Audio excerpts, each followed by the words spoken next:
Hey guys, tonight we descend where even light forgets its name, into the blackened veins of Mordor. Through the narrow pass of Cirith Ungol, where every sound is swallowed and every breath feels borrowed. You can almost taste the damp stone, smell the rot of ages, and hear the faint crackle of unseen legs moving in the dark. Yeah, not exactly a vacation spot.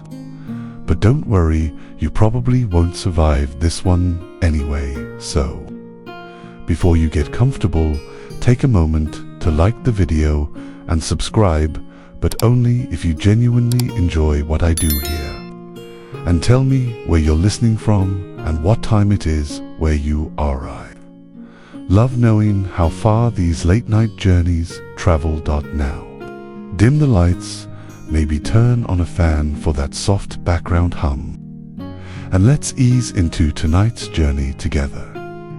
You stand at the mouth of Cirith Ungol, a jagged cut in the mountains of shadow.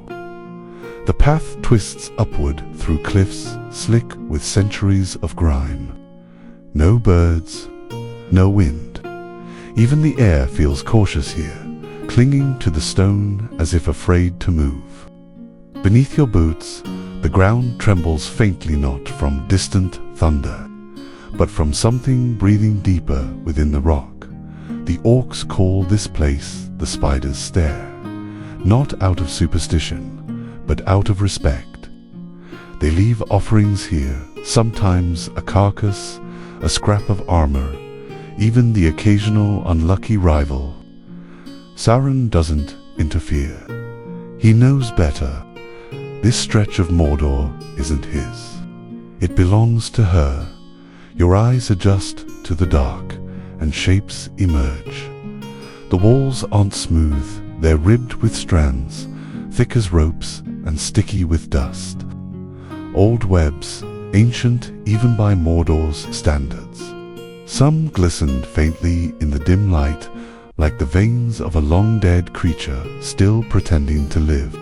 You reach out without thinking and stop an inch short. The silk hums faintly, as if whispering a warning. A single thread connects to something vast. You can feel it, a network stretching deep into the cliffs, unseen but aware. Every vibration you make becomes a message in her language. Someone is coming. They say Cirith Ungol was once just another mountain pass. Long before Sauron's return, before even the great wars of the First Age had ended. Traders, wanderers, soldiers, they passed through freely, though few lingered after dark. Then one day, travelers began vanishing, not with the messy aftermath of orc raids or bandit ambush. Gone, no footprints, no sound, no remains. The mountain had learned how to eat. You step further in, and the silence thickens. It's not emptiness, it's listening. Every drip of condensation feels like it echoes for miles. Somewhere ahead, a faint, wet click punctuates the dark, rhythmic, and deliberate. It's easy to imagine that sound belongs to some broken mechanism or a trick of the echo. It's easier, but wrong. This is her territory, the last living child of an older, hungrier god. The orcs talk about her in the same hushed tone they use for curses. Shelob they call her, though that's just the common tongue version of a name far less pronounceable. She's not part of Sauron's hierarchy. She doesn't kneel, doesn't serve, doesn't obey. She simply is the oldest predator left in Middle-earth, content to rule her tiny kingdom of terror from beneath the rocks. You stop for a moment beside a torch stub, half melted into the wall. It's not old. Something was here recently.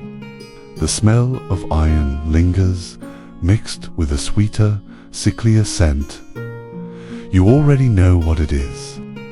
Web-preserved meat, A flicker of light catches in the corner of your vision. You turn, and for a heartbeat you think you see eyes multiple, glimmering like pale marbles in the dark.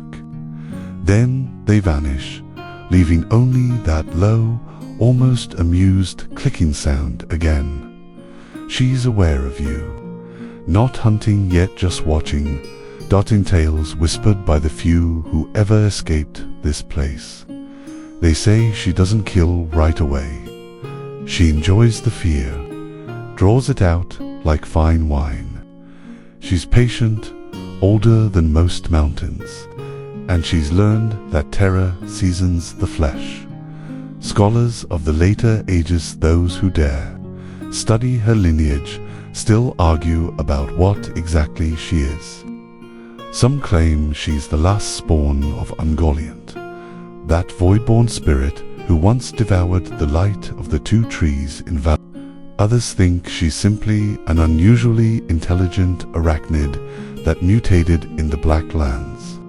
You'd laugh at that theory if it didn't sound so desperate. A gust of air moves through the tunnel, cold and damp, but with a strange pulse to it. A breath, she's close. The stone floor becomes slick with moisture. You can't tell if it's condensation or something else entirely.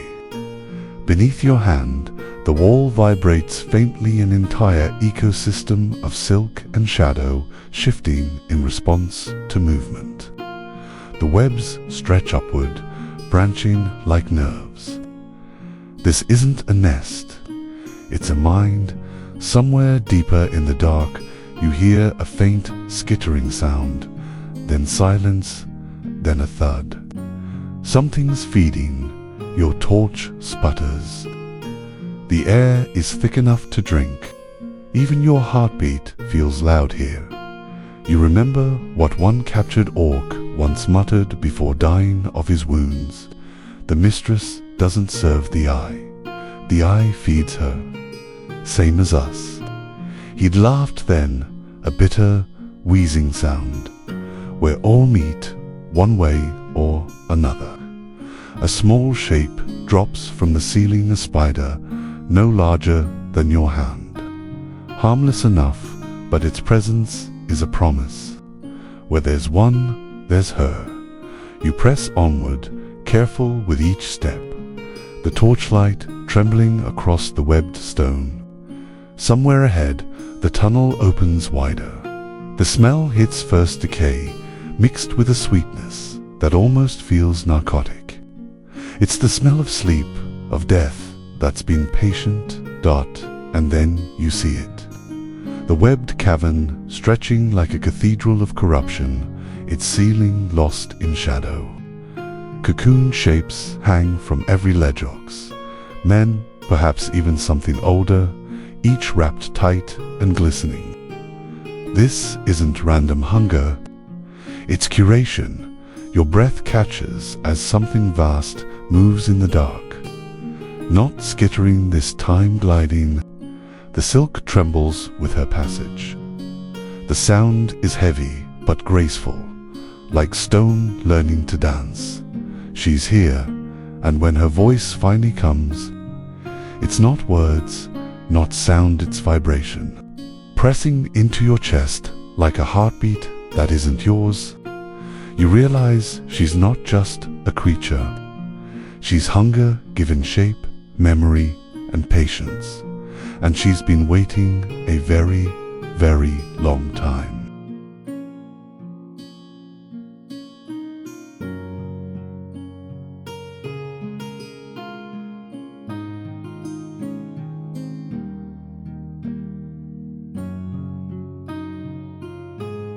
You feel her presence long before you see her form. It's as if the air itself has chosen sides, thickening around her domain, unwilling to help you breathe. Somewhere above, a droplet falls, a slow, deliberate note in a silence so ancient it feels sentient. You stare into the dark and realize that what waits ahead isn't just a monster. It's a memory of the world before light, before Shelob, there was something else. Something older, blacker, hungrier. They called her Ungoliant, the mother of shadows. Not a beast, not a spirit, exactly something between. When the Valar first shaped the world, Ungoliant was already there, a thing born of the void between stars. She didn't create darkness. She was darkness. And she drank it, too, endlessly, like a god addicted to its own emptiness. You close your eyes, and the cavern shifts. You're not in Cirith Ungol anymore. You're somewhere older, the first age, when light was young and fragile. The two trees of Valinor shine in the distance, silver and gold intertwined, their glow falling across a world that still believes in balance. And somewhere, far from that beauty, the air curdles Ungoliant moves. No legs, just a blur of shadow, of hunger given motion. She's joined by another figure, Morgoth, the fallen Valar, fresh from his rebellion against the light. They make a pact of sorts, darkness joined to malice.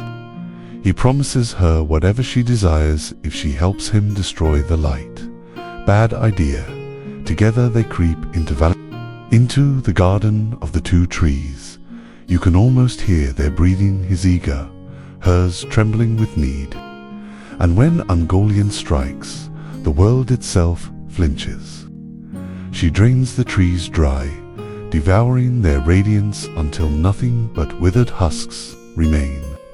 Then she drinks the very light of the sky, and for the first time since creation, true darkness reigns. The LOTR still whisper that even stars dimmed in morning that night. When she's finished, Morgoth tries to flee. He's terrified of her now the way. Her shadow swells, bloated with stolen light. She demands more. With my hunger, I will devour you too. Her voice hisses through time, and he calls for help. His Balrogs arrive, fiery and roaring, and only their flames hold her back. The fire and the void meet, and the clash nearly splits the world. Ungoliant flees south, wounded, leaving trails of corrupted shadow behind her. That's where Shelob begins. You can feel it in the stone beneath your boots, even now. Ungoliant escaped into the far south, into regions so barren that even gods forgot them. There she spawned children, vast spiders, black and luminous, each born hungry. Some say she devoured her own brood when food grew scarce. Others say they devoured her. No one knows, but one survived. Shelob.u. Step deeper into the cavern, your torch flickering as if afraid of what it's illuminating. You can feel her inheritance, hear not just hunger, but memory. Her silk hums with echoes of that first devouring. She doesn't need light because she carries its absence in her blood. The legends diverge about how she came north. Some claim Morgoth's creatures drove her from the south when her kin multiplied too quickly. Others say she followed the scent of power, the trace of Sauron's dominion calling to her appetite. Either way, she found the mountains of Efeldweth, carved her web into Cirith Ungol, and waited. For centuries, she's been here, feeding on travelers, orcs, beasts, anything foolish enough to cross. You imagine the slow ritual of it, the paralyzing sting, the patient wrapping, the draining that takes days. Not for cruelty's sake, just pleasure. The kind of satisfaction only a creature older than morality could understand. And yet, she's not mindless. Her lair is a map, every thread a line of defense or invitation. You notice how the tunnels twist in mathematically perfect spirals. It's as though she's recreating something from memory, the web her mother once spun in the void. A monument to the first hunger. Some modern scholars, those pale, trembling souls who read the Red Book by candlelight still, debate her nature.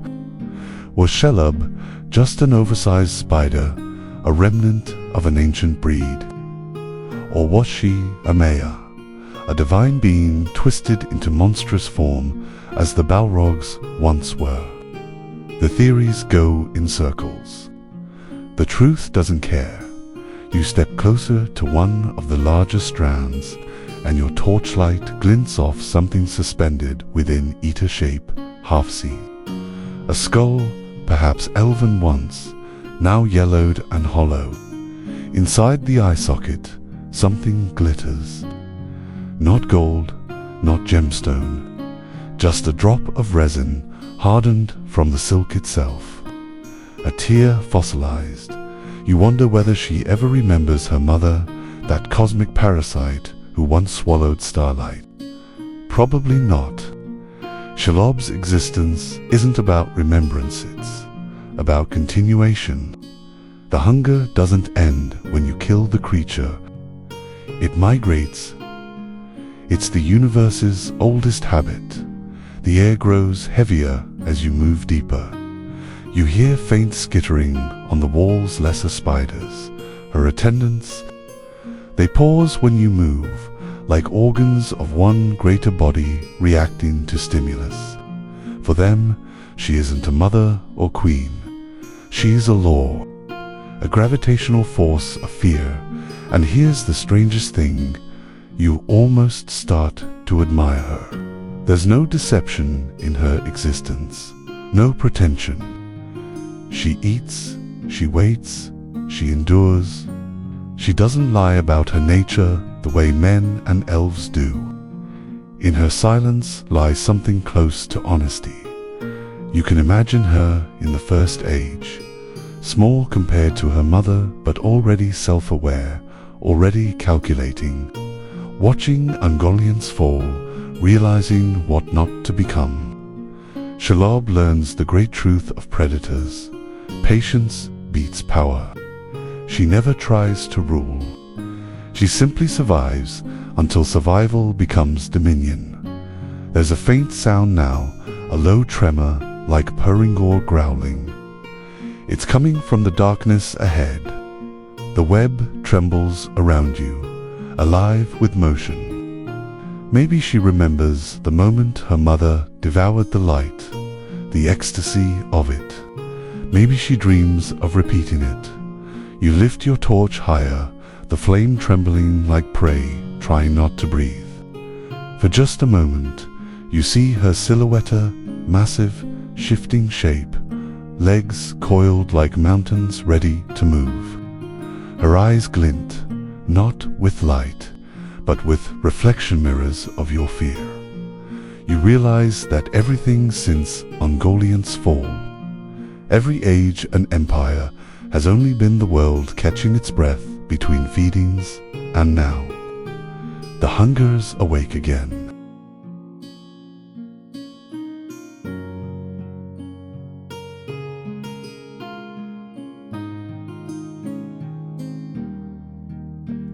The path deepens, curling inward like the spiral of a shell, maybe a throat. Each step you take seems swallowed by the mountain, soundless and final. The air is moist with decay, thick enough to taste. You wipe your palm on the wall, and it comes away coated in a fine sheen of silk and dust. Somewhere behind you, something scuttles out of reach, leaving a faint vibration that ripples through the ground. You're not alone anymore, though you were never truly alone here. The cavern opens wider, and for the first time you see the architecture of Shelob's world. It's not chaos, it's design. Her webbing bridges every crevice, layered in rings like the ribs of some enormous fossilized beast. This is where she builds, where hunger meets craft, you move toward a pit, a circular hollow lined with webbing so tight it gleams like glass. And there, cocooned within, are shapes some human, some orc, some impossible to identify. The smell hits first, heavy and sweet. It's the scent of preservation, of meat turned sacred by patience. You try not to imagine what happens here when she feeds. It's not quick. The venom she uses doesn't kill right. A weight stills, freezes, leaves you awake while your body hardens into storage. A living larder, Shelob doesn't eat for need anymore. She eats for memory. Each body is a story caught, mid-sentence, hung from the ceiling until she decides it's time to end it. You edge closer, tracing the webs that connect these bundles. They all lead upward, merging into thicker strands that pulse faintly in the dim torchlight, like arteries, like the nervous system of something far bigger. The whole layer is alive, responsive. The vibration of your footsteps becomes a signal, moving through the silk-like whispered gossip, prey still breathing. You remember the words of a half-mad lawkeeper from Minas Tirith. She doesn't weave her web for hunting. She weaves it for dreaming. According to him, Shelob's kind whatever they truly work to remember through silk. Each strand a thread of consciousness, every tremor an echo of thoughts long past. When she spins, she's writing her memories across the mountain's bones. It sounds absurd. Then again, so does everything that breathes in Mordor. You step over a strand thicker than your arm, taut as a drawn bowstring. It hums when your boot brushes it, a low musical note that seems to vibrate in your chest. And for a moment, just a moment, you see something that isn't here. A vast, endless web strung across the stars, each thread connecting worlds, each pulse an ancient thought. Maybe that's how her mother saw the cosmos before light ruined the view. You shake it off. Though the image clings, it's easy to forget that she's more than a creature of shadow and hunger. She's an ecosystem unto herself. Small spiders scurry in and out of view, carrying fragments of silk, wrapping smaller prey, cleaning detritus from the web. You see a cluster of them gathered around a cracked skull, stripping it clean with silent efficiency. Their teamwork borders on reverence. These aren't mindless offspring. They're her extensions. The children that never left the nest because the nest is the world. One of them stops to look at you.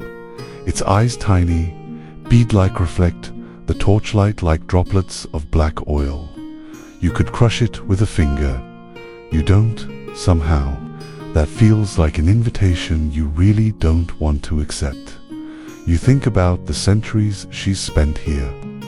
Hundreds of years without change, without challenge.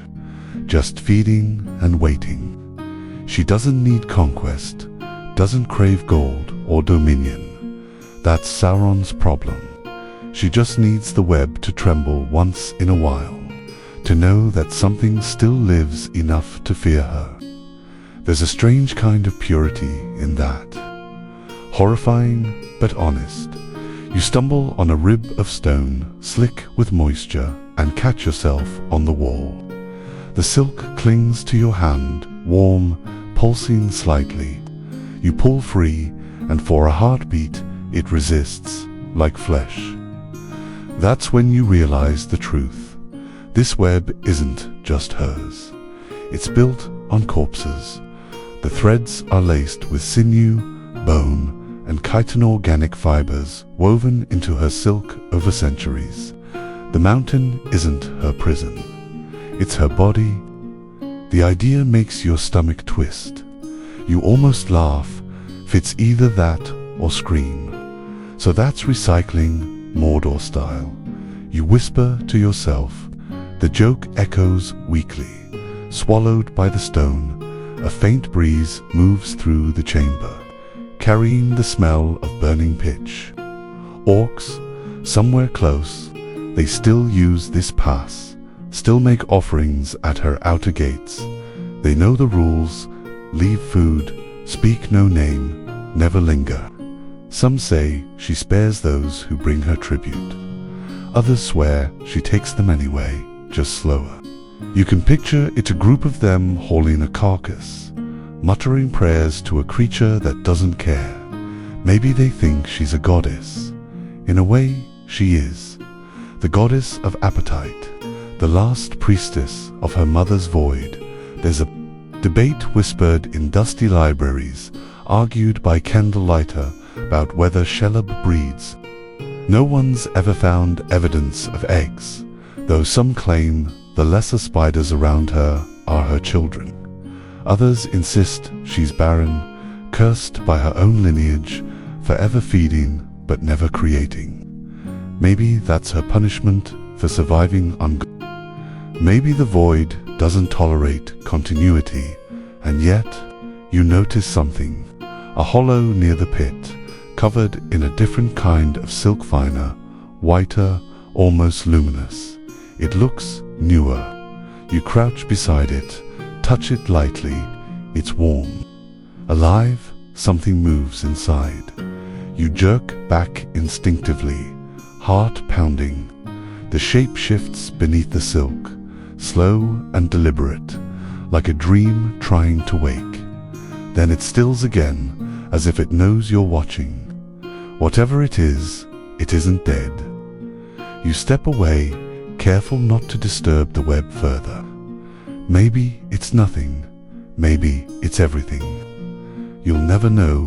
The air vibrates, suddenly a ripple that starts deep below and rushes upward, shaking the strands, a signal. The smaller spiders vanish into cracks. The torch flame flutters violently. She's moving again, and somewhere in the dark, you realize the strangest thing. You can almost feel her mood. Content, curious, hungry but not immediately. You've entered her thoughts without meaning to, tangled in her network of silk and memory. A shiver runs through the lair like a sigh. The ground trembles. The sound comes a rhythmic scrape, heavy and wet, echoing off the stone. She's coming, and if the web truly remembers, then she already knows your name.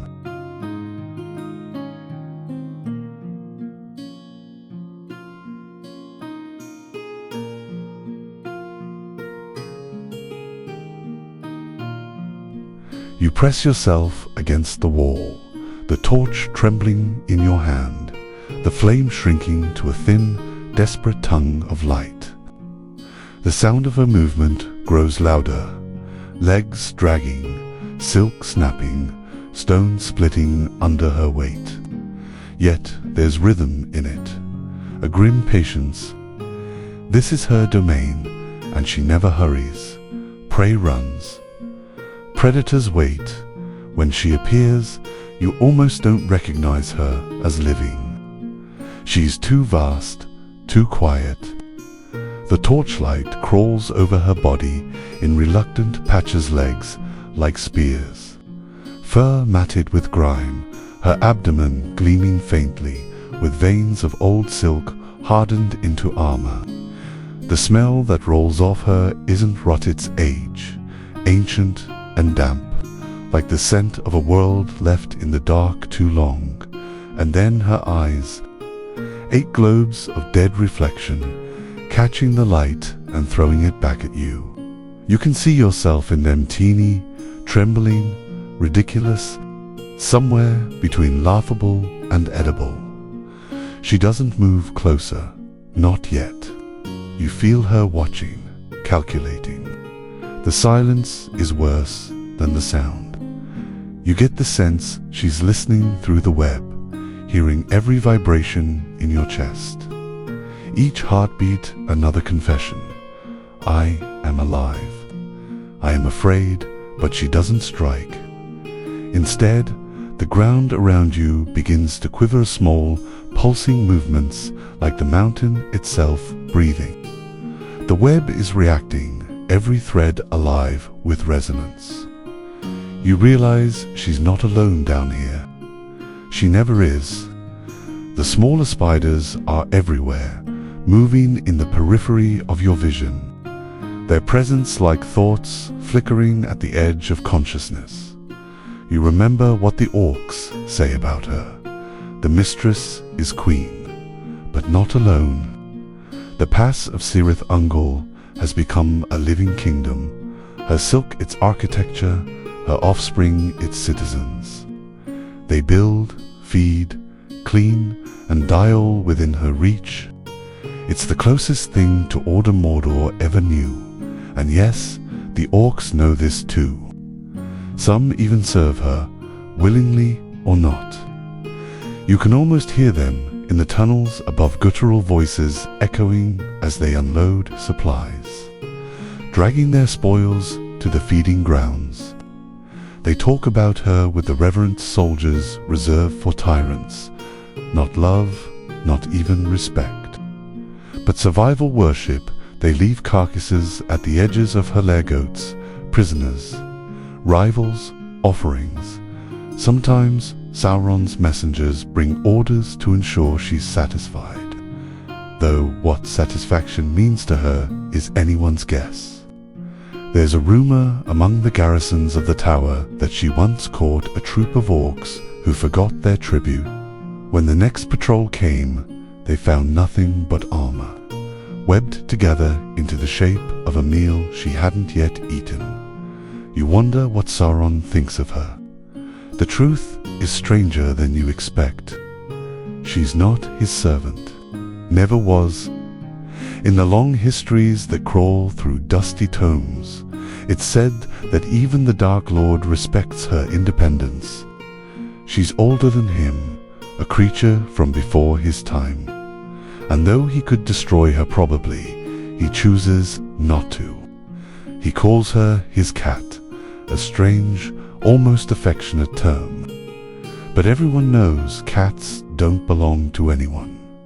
You imagine the uneasy truce between them. Sauron, the master of order and domination, needing control of every living thing in his realm. And Shelob, the pure embodiment of chaos, consuming, uncaring, unstoppable. They exist in mutual tolerance. He lets her rule her cave, and she, in return, devours anything foolish enough to enter Mordor without permission. A perfect arrangement of terror. And yet, even Sauron must fear her.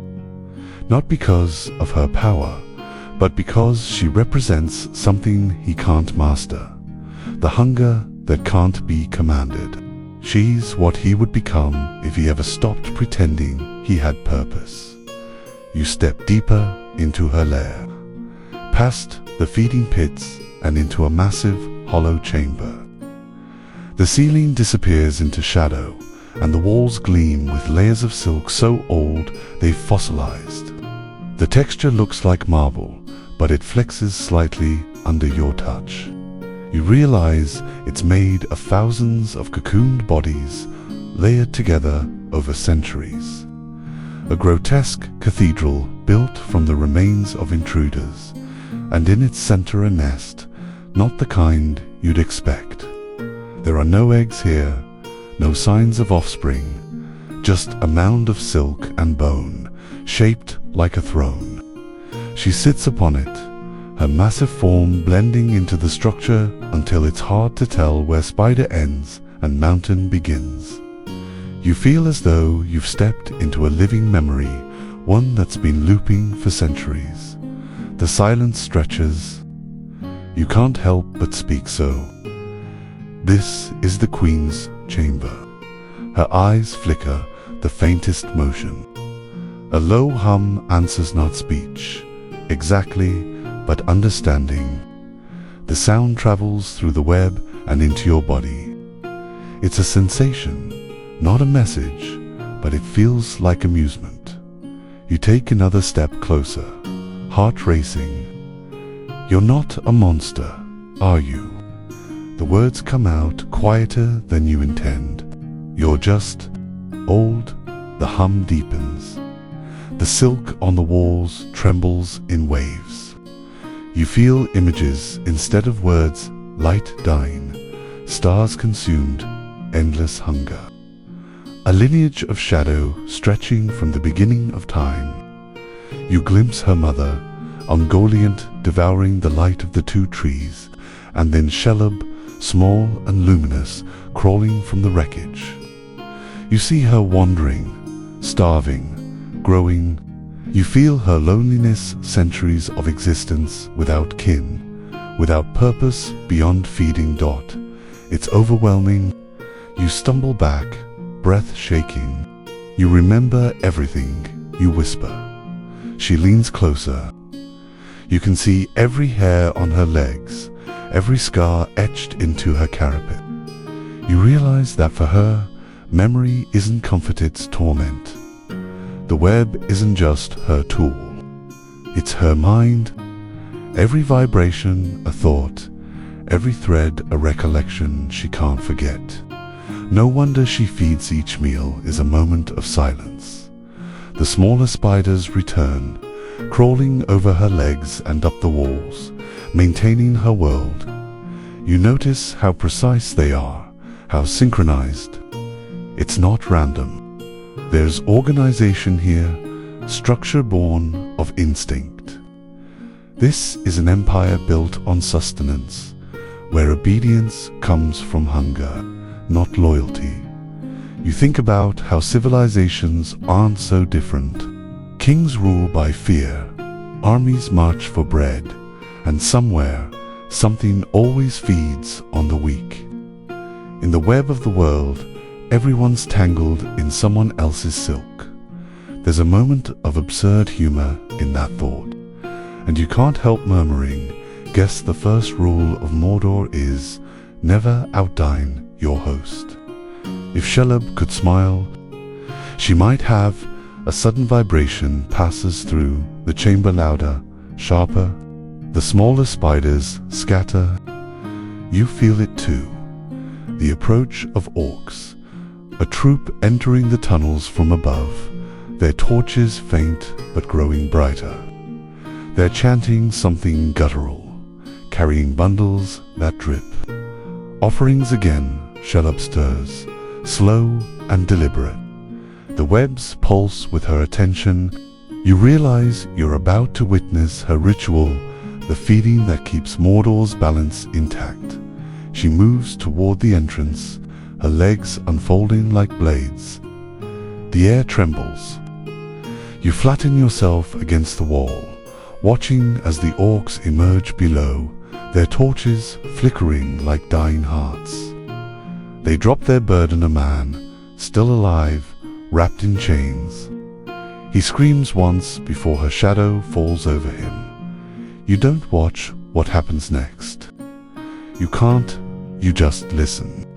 The silk tightening, the hiss of venom, the silence that follows, and in that silence, you understand something new. The orcs call her queen, the Dark Lord calls her pet, but neither truly owns her. She's beyond their hierarchies, older than their wars.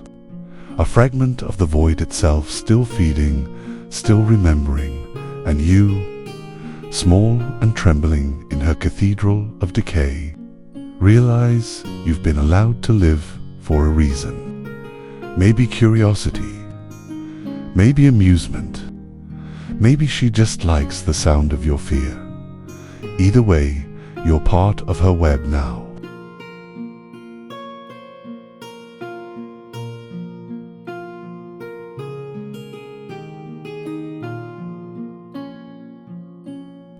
You stumble back into the tunnels as the echoes of feeding fade, the air thick with the scent of iron and venom.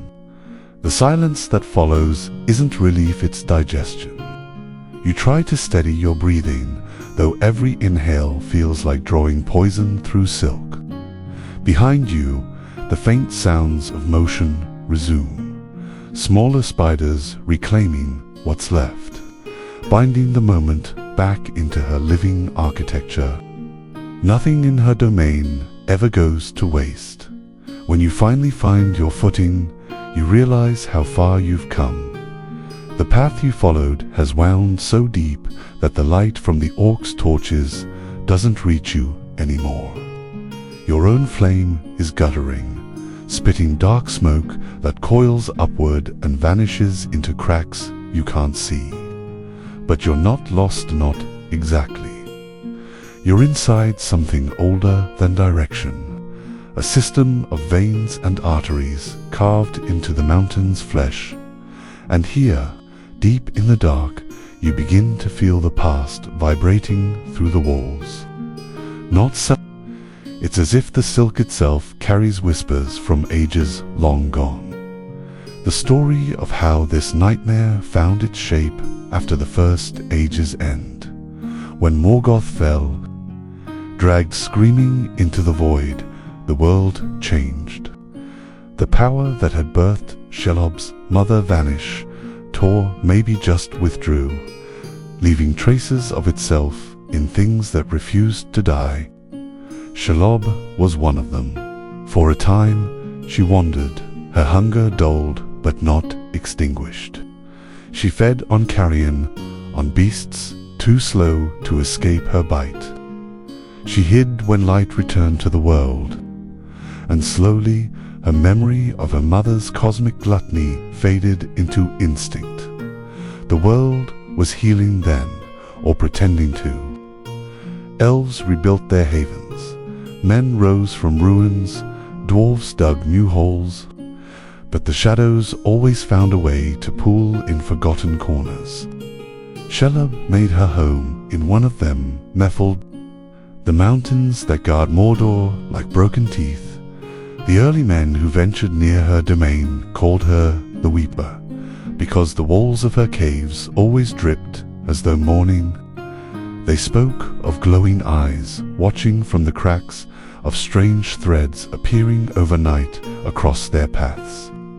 They built shrines to her, small ones burning oil and meat to keep her at bay. Some even worshipped her as a spirit of famine, believing that if they honored hunger, it might spare them that might have been her first taste of reverence. You walk through the dripping tunnels and think of those people, primitive, desperate, praying to a predator. How easy it is to mistake survival for piety. Even the strongest hearts bend under the weight of fear long enough, and fear was her first priest. In time, Sauron rose in Mordor, shaping darkness into order. He forged armies, built towers, summoned fire from the ground. But even as his power spread, there were limits. The mountains were one. He couldn't purge them of her, couldn't bend her to his will. So he didn't try. Instead, he used her hunger like a tool. He sent prisoners through her pass, knowing most wouldn't survive. Cirith Ungol became the perfect trap, guarded not by soldiers, but by myth. You imagine those first orc patrols, terrified, superstitious, carrying their sacrifices into the dark. One wrong sound, one too loud breath, and the mountain itself would answer. She never had to leave her nest. Fear did her work for her. There's a low hum again, vibrating through the floor. You pause, half expecting her to appear, but it's only the echo of her presence, pulsing through her labyrinth like a heartbeat. You wonder if she sleeps, or if she simply waits, dreaming of the endless night she once knew, before the world dared to shine.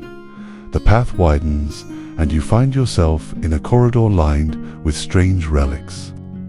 Broken swords, bits of armor, bones polished smooth by time. One helm still bears the crest of Gondor, its edges webbed with silk. You brush it clean and catch a glint of something inscribed along the rim. Faramir's company, you freeze. This isn't ancient. This is near the present, the age of the War of the Ring. You realize how close you are to where it all happened. The pass where the ring-bearer himself once walked. Frodo, Sam, two hobbits alone in the dark, guided by a creature even smaller than them. You can almost hear it now, faint and mocking the hiss of Gollum, whispering promises to the air.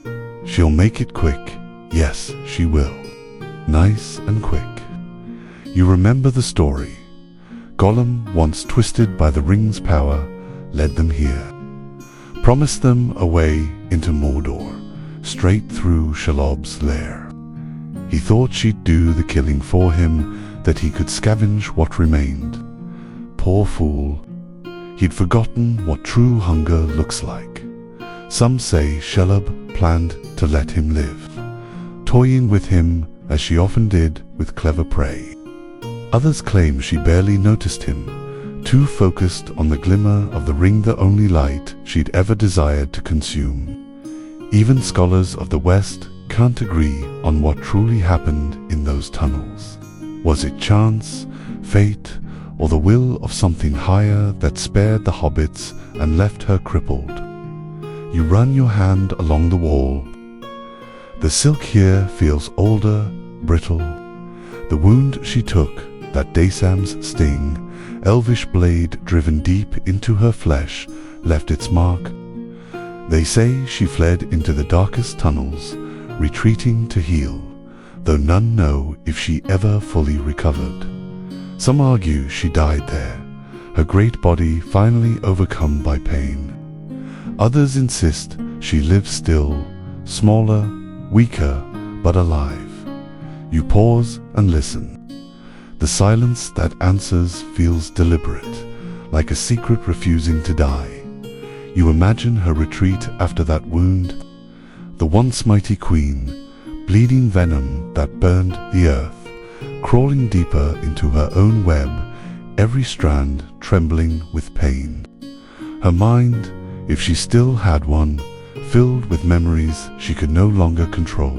Maybe she dreamed of her mother again, of Ungoliant's endless hunger, and realized she was becoming her. A small laugh escapes you, half nervous, half sword. Guess even monsters have mothers. The tunnels narrow, forcing you to crawl. The torch sputters. Your fingers find the wall, slick and vibrating faintly. You can almost hear whispers traveling through the silk echoes of battles fought above, of orcs screaming, of the Dark Lord's fall. This web remembers everything, and then you notice something strange. The strands no longer hum evenly. Some tremble erratically, as though parts of the web have lost their connection. You follow the trail and find a section of silk blackened, burned, fused to the rock. The wound hasn't healed.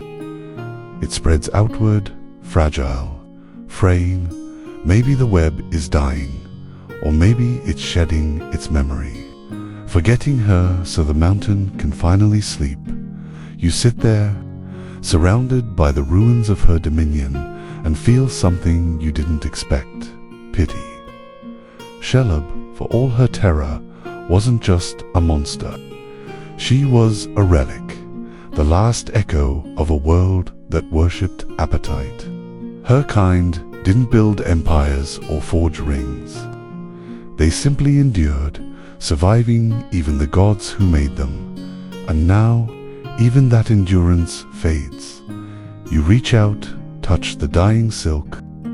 It shivers once beneath your hand, then stills completely. The sound fades, replaced by the slow, distant moan of wind through the rocks. It feels like the mountains exhale, the long sigh of something ancient finally at rest.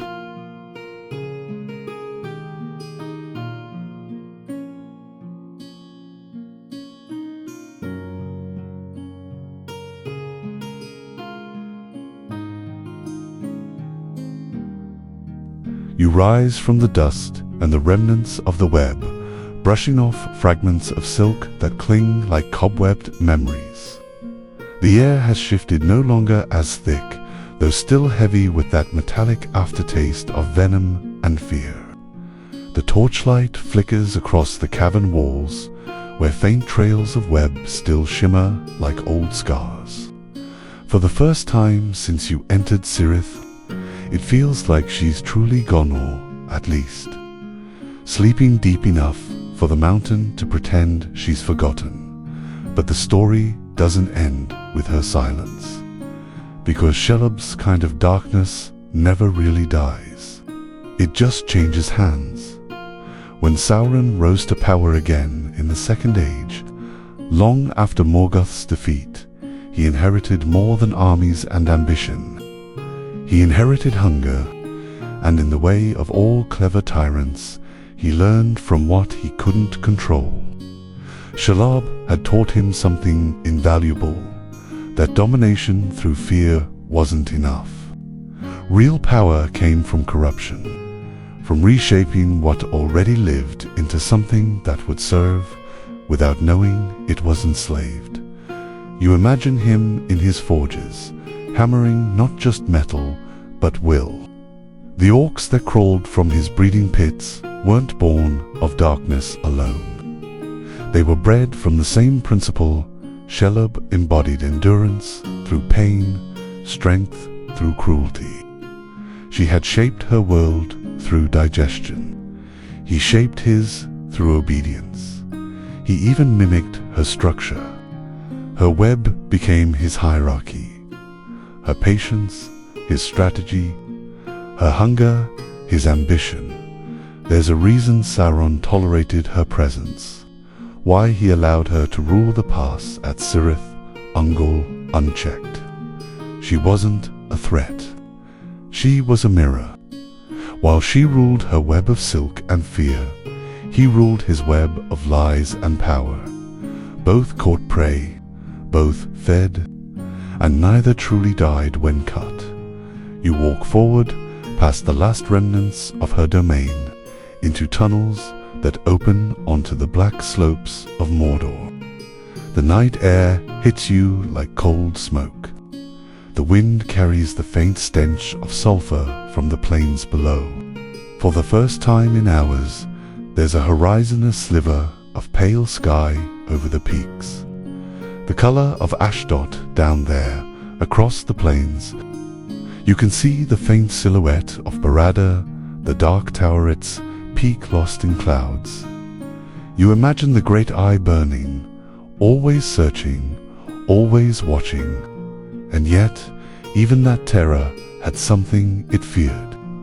The eye may see all, but Shelob felt all. Where he dominated minds, she devoured bodies. Together, they ruled a kind of symbiosis, his command of the living, her dominion over the forgotten. There's a legend whispered among the orcs, who survived the fall of Mordor, those scattered, feral remnants who hide in the ruins of the east. They say that when the dark tower fell, a shadow fled into the mountains.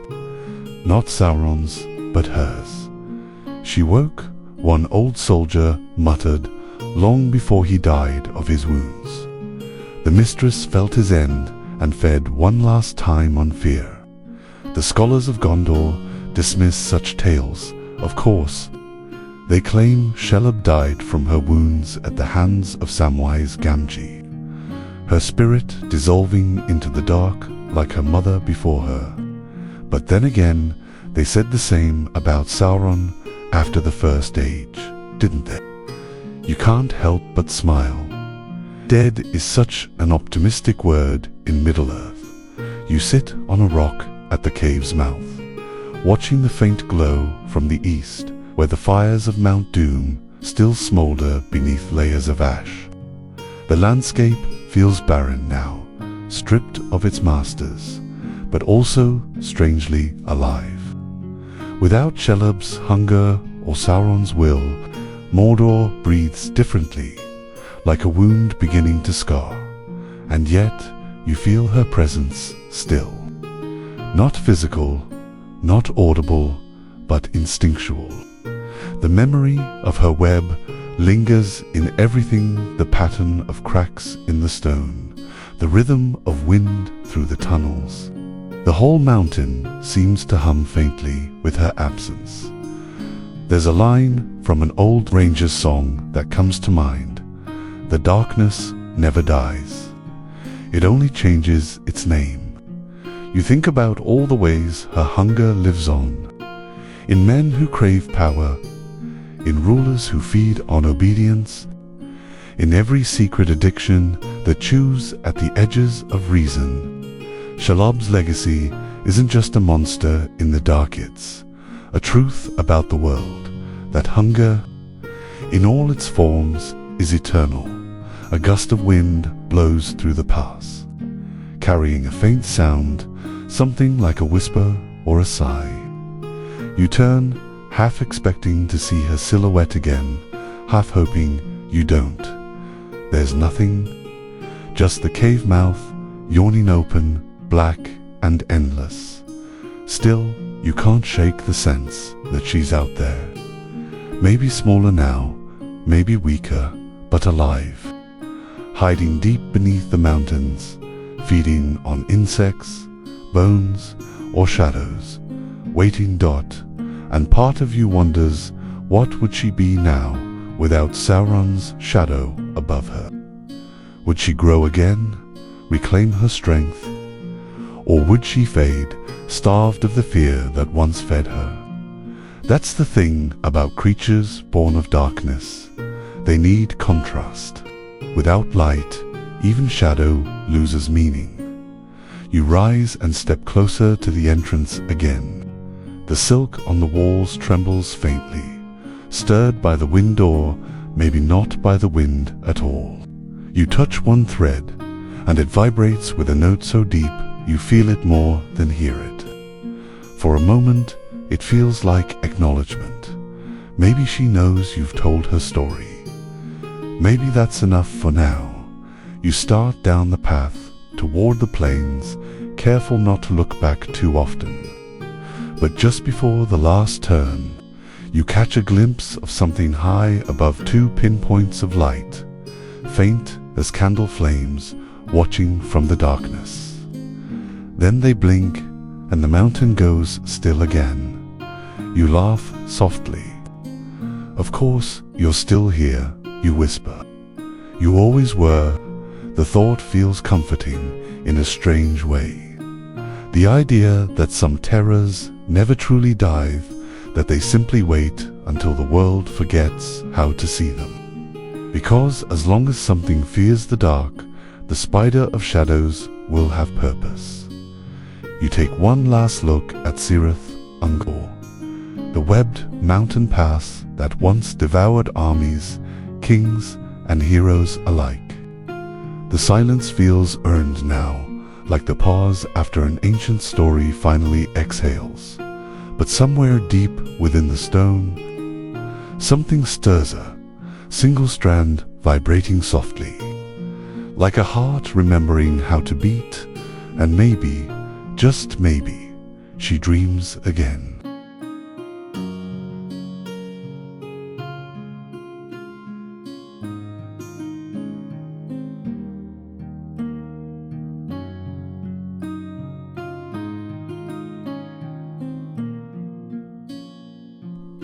You descend the last slope of Cirith Ungol, the jagged teeth of the mountains parting behind you, their shadows still whispering your name.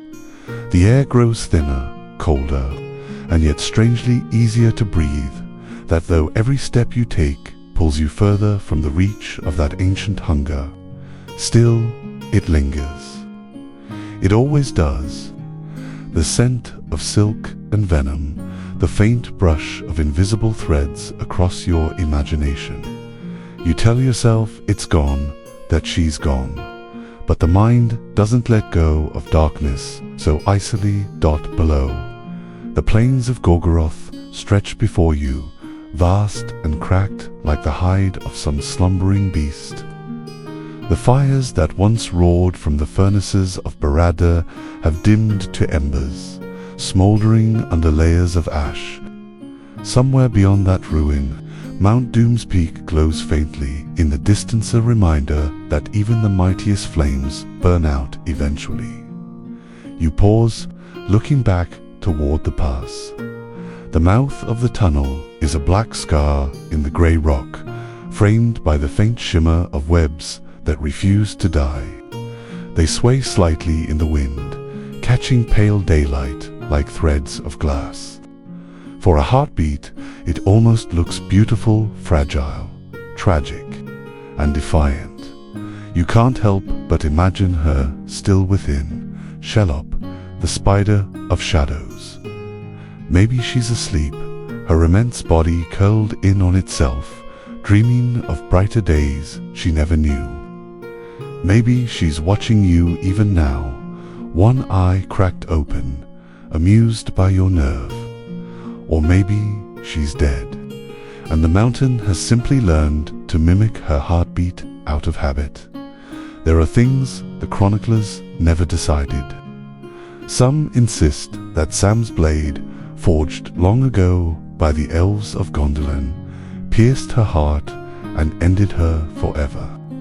Others claim she fled deeper into the roots of the world, into caverns so deep that light and time have never touched them. A few even whisper that her essence seeps into new creatures, carried in the venom of her spawn, waiting for the world to grow careless again. You can almost hear the debates, now the voices of the wise, arguing in candlelit rooms. Was Shelob a beast, or something closer to a god? Was she merely Morgoth's leftover cruelty, or an independent will, older and darker than any evil born of the Valar's wars? The truth, as always, dangles between the threads, and that's the secret of stories like hers. They never truly end. They molt, shed their skins, and crawl onward through time. You make your way east, across ground that crunches underfoot. The soil is blackened, brittle, and warm to the touch, as if the land still remembers what burned above it. The silence here is unnerving, total.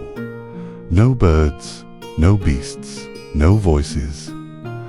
Only the faint whisper of your own footsteps. For a long while, that silence feels like freedom, but soon it turns into something else, loneliness, because for all her horror, Shelob was not just a predator. She was a presence, a reminder that the world's oldest instincts never fade. Hunger, fear, the need to survive. Even the smallest hobbit understood that when he faced her.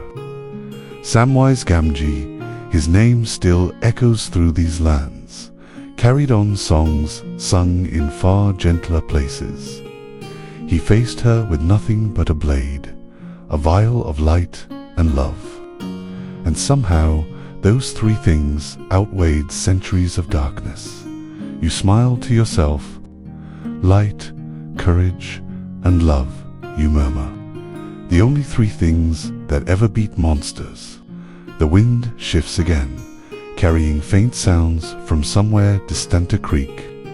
A sigh, or maybe just the echo of the mountains settling. It sounds suspiciously like the faint rasp of silk being spun. You glance back one last time. Nothing moves, but the sense of being watched never leaves. It's strange, isn't it? How fear, once named and faced, never truly vanishes, just becomes part of you. Like a scar under the skin. You think of all the travelers who once passed through Cirith, Ungol soldiers, slaves, spies, heroes each, of them tasting that same dread, feeling the same invisible touch of silk in the dark. And yet, the world moved on. Even monsters fade when the story forgets to feed them. You continue down the path, the ground flattening beneath your boots. The air grows lighter, the clouds thin. Somewhere in the west, faint rays of gold pierce through the haze. It's morning. For the first time in what feels like centuries, sunlight touches the slopes of Mordor. And just like that, the web shimmers once more bright, fragile, almost transparent. The sunlight turns each thread into a silver vein, a fragile map of memory. You watch, mesmerized, as a single drop of dew slides down one strand, hesitating at a junction before falling. The drop catches the light, and for a brief moment, the entire web seems alive again, pulsing softly. You realize then that maybe Shelob's story isn't one of evil alone. Maybe it's about persistence, the sheer, stubborn refusal of the dark to disappear, even when the light returns. There's a lesson in that. Every age has its shadows, its quiet hungers lurking just beyond the torchlight. But every age also has its small lights, trembling but unyielding. You take a deep breath and close your eyes, letting the warmth of dawn brush against your face. The fear ebbs, replaced by something quieter, strange sort of respect. After all, even the monsters of the world play their part. Without them, we'd never know how brave we could be. So you bow your head slightly toward the past behind you, a small, wordless acknowledgement. A thank you, maybe, or just a promise to remember. The mountain answers with silence, and in that silence, the story exhales its last breath.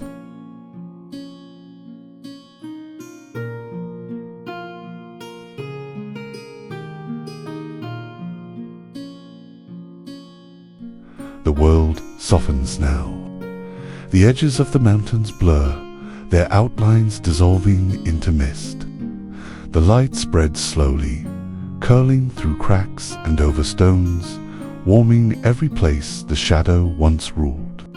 You stand there a while longer, listening not for danger, but for peace. The air tastes different, clean, subtle. The scent of old webs still lingers faintly, but it's fading, replaced by the mineral sweetness of dawn. You breathe it in, feeling it settle deep inside you, washing away the echo of Shelob's hunger. It's quiet, now soft, endless quiet. You start walking again, the path smooth beneath your feet. The world feels lighter, though the memory of the dark still hums faintly behind you. That's all right. Darkness doesn't vanish. It teaches. It waits until the next tale begins, until someone else needs to find courage in its shadow, and maybe, somewhere deep below, Shelob dreams again of starlight she's never seen, of the warmth she could never bear. Or maybe she's gone completely, leaving only her pattern behind, stitched into the bones of the world like a warning and a lullaby all at once. Either way, her web has become part of the story, the great, tangled tapestry of Middle-earth, where even monsters have meaning. So, take one last breath, let your shoulders sink, and let that thought settle, that every shadow exists to make the light feel earned. The wind sighs through the stones, carrying the last whisper of the tale, and somewhere between fear and peace, you drift. Sweet dreams, traveler.